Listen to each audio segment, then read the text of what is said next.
They called Reverend Father Henry Free, the hospital chaplain. Renato confessed, received Holy Communion and the last sacraments, extreme unction. Several times a day now, both children and parents prayed the chaplet at his bedside. Members of the prayer group also prayed on occasion with them.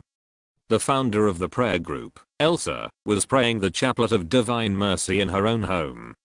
While praying she heard a male voice, "Pray for Renato Estipula, the chaplet and the rosary," mentioning his name on each bead. Meanwhile, Renato's 3 sisters from Manila and a brother arrived to say goodbye to their brother on July 3rd. That same week, the doctor signed Renato's release papers. He wanted to die at home. There was a trained nurse to help him, and his sister to supervise his medication. A large Divine Mercy picture hung on the wall of his home. Husband and wife prayed the chaplet before the image of Divine Mercy many times. 5 times the founder of the prayer group, Elsa, had prayed as the voice had told her. She prayed the rosary and the chaplet of Divine Mercy in her own home.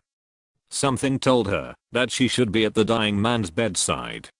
So she went to the Estipula home. At Renato's bedside, she again prayed exactly as the voice had told her, while holding the sick man's wrist. She later relayed that as she prayed, she felt a flow of normal breathing and a normal pulse come from Renato. His brother and sisters watched in complete amazement, their dying brother's healing. His pains disappeared, and he was strong. His nurse left, and in a very short time Renato was doing household chores and tinkering with cars. His brother and sisters returned to their own homes. But this time with a difference. They had arrived atheists. They left with no doubt that God exists, and that the promises of Divine Mercy were true. One of his sisters was baptized in a Roman Catholic church in December of the same year. Sol Lucero is a mother of 4 children, in her mid-50s. She heads the midwives health workers of the General Santos City's health department. In April 1995, during her annual checkup, Sol's doctor discovered 2 growths in her neck, which were diagnosed as papillary carcinoma of the thyroid gland. She was advised to undergo surgery. Sol was concerned. She was prone to high blood pressure, and laboratory tests showed that she had diabetes. Sol had surgery at St. Luke's Hospital in Manila on December 1, 1995. Surgery was successful. However, she lost her voice. She could only talk in whispers. In October 1996, Sol had her first radiation therapy. The examination showed that she still had cancer cells in her body. Her family heard about the Divine Mercy devotion and began to pray the chaplet for her. In January 1997, Sol still had no voice and still had cancer cells. A man who was a Divine Mercy devotee, known as Brother Quirino, prayed over her. Sol describes what happened. While Brother Quirino was praying over me, I asked for forgiveness for my many sins and the transgressions of my family tree. Then I had a vision. I saw 2 eyes, then a whole face of Jesus as in the image of Divine Mercy. He was looking at me, smiling with such tenderness and love. I cried with great joy. Then without thinking I cried out loudly, "Praise God, praise God." My voice had returned. In October 1997, another examination showed that there were no cancer cells in Sol's body. Another examination in 1999 showed that Sol was free from cancer. Christine Tan, a 14-year-old girl from Davao City, was confined in hospital and was to undergo surgery for ovarian myoma. Her medical chart dated August 18, 1997, shows that she had both ovaries para-ovarian with hemorrhage, endometrium in secretory. Her parents requested a Divine Mercy prayer group in Davao City to pray the chaplet over her. After the prayer, the child's faith on the mercy of Jesus was visibly so strong that she was certain that she had been healed. So, when the doctor came to schedule the surgery, Christine asked if she could have another ultrasound before they operated on her. The doctor told her that there was no need and that another ultrasound would only add to the family's medical expenses. However, Christine insisted, telling the doctor that she felt that Jesus had healed her during the praying of the chaplet. "Miracles are rare," replied the doctor. People even go to Lourdes, but not get healed. The doctor, unconvinced by Christine's insistence, stood up to leave the room. As he was going out of the door, he stopped and went back to tell her that he would allow her to have another ultrasound.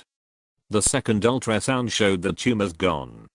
The scheduled surgery was cancelled. Amazed, the doctor exclaimed, "It's a miracle."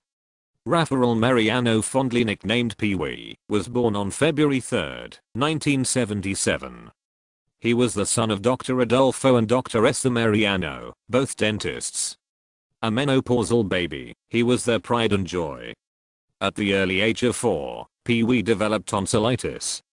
It came on suddenly and raised a fever that almost killed him. It looked as though he would die. His mother prayed at his bedside, begging God not to take him. As she finished praying, Peewee began to point upwards and said, "Nice light," over and over again. Peewee's fever left him and he recovered. June 1996, Peewee was 19, a second grade student at Holy Cross College. He was suddenly taken ill and in hospital was diagnosed with acute lymphoblastic leukemia. He underwent 5 chemotherapy sessions. On August 29, Peewee was hospitalized again. The following day, he was in a coma. The doctor told his parents that he had no chance of recovery. This time, Peewee's mother surrendered. She prayed for her boy's soul rather than his body. She was grateful to God to have the joy of her son for 19 years. He had suffered a great deal, and while he was in the coma, many people prayed the chaplet of Divine Mercy over him. A picture of the image of Divine Mercy was hung on the post of his bed near him. On September 2, Peewee came out of the coma. When he woke, he looked at the Divine Mercy image and excitedly said, "Light, light." He pointed to the picture and told his family that the rays coming out from the heart of Jesus was exploding out from the picture and was surrounding his bed. Peewee then slipped back into a coma. He never woke up, but died a little later. In 1993, Nino, a 2-year-old boy from Surigao, Mindanao in the Philippines, was in hospital. Half of his body on his right side was paralyzed. Despite a brain scan, the doctors could not diagnose what was wrong with the boy. No medication helped him. Doctors recommended Nino be transferred to another hospital, but his parents could not afford to pay more medical bills. The boy returned home. The family were Christians, and so turned to God. The only hope was a miracle healing for their son. Friends gathered with them, and together as Nino slept in his father's arms, they prayed the chaplet of Divine Mercy. One of the people praying heard an audible voice above the sound of prayer. The voice said, "Carry him, put him down, and let him stand." It was hard to wake the boy, but he was taken from his father's arms and placed on his feet on the floor. As he was woken and carried from his father's arms, Nino began to struggle and wriggle, using the whole of his body to get away. When placed on the floor, the boy stood and ran back into his father's arms. He was no longer paralyzed. Raman, a 40-year-old Chinese man, was kidnapped by Muslim rebels in 1986. He was brought to a mountain of Sampinic, Basilican. Once there, the kidnappers informed him that they were not interested in ransom money. Instead, they intended to kill him. Their hatred was fueled by a land conflict with Raman's tenants in Capaoan, Basilican. On the 33rd day of Raman's captivity, he took out from his wallet a prayer card containing on one side the Divine Mercy image and on the opposite side the Divine Mercy chaplet. He began to pray the chaplet while holding the card in his hand. Raman was alone. Yet, after he prayed the chaplet, and as he looked at the picture of Jesus on the card, he heard an audible voice, very loud and very clear, "Run and escape now." Raman ran, but upon seeing the gate guard, he walked waving his hands, and out of his mouth came "Salam alaikum," the Muslim words meaning thank you. To his surprise, the gate guard waved back and allowed him to pass through. Out of the camp, Raman ran, finding a way out of the mountain rebels' lair. He was noticed by 2 rebel watchers and was shot at. He was not hit, although the bullets were grazing his body, left and right. Holding the Divine Mercy card tightly, he kept running while the rebels gave chase. Finally, Raman ran to the point of exhaustion. He could run no more and so he fell to the ground. The rebels caught up with him, but it appeared as if Raman was invisible. They ran straight past him, despite him lying in front of their path in clear view to all. This, Raman could not explain, as it seemed obvious that the rebels could not see him. Eventually he got up and walked until he reached a military checkpoint. He was eventually transported home.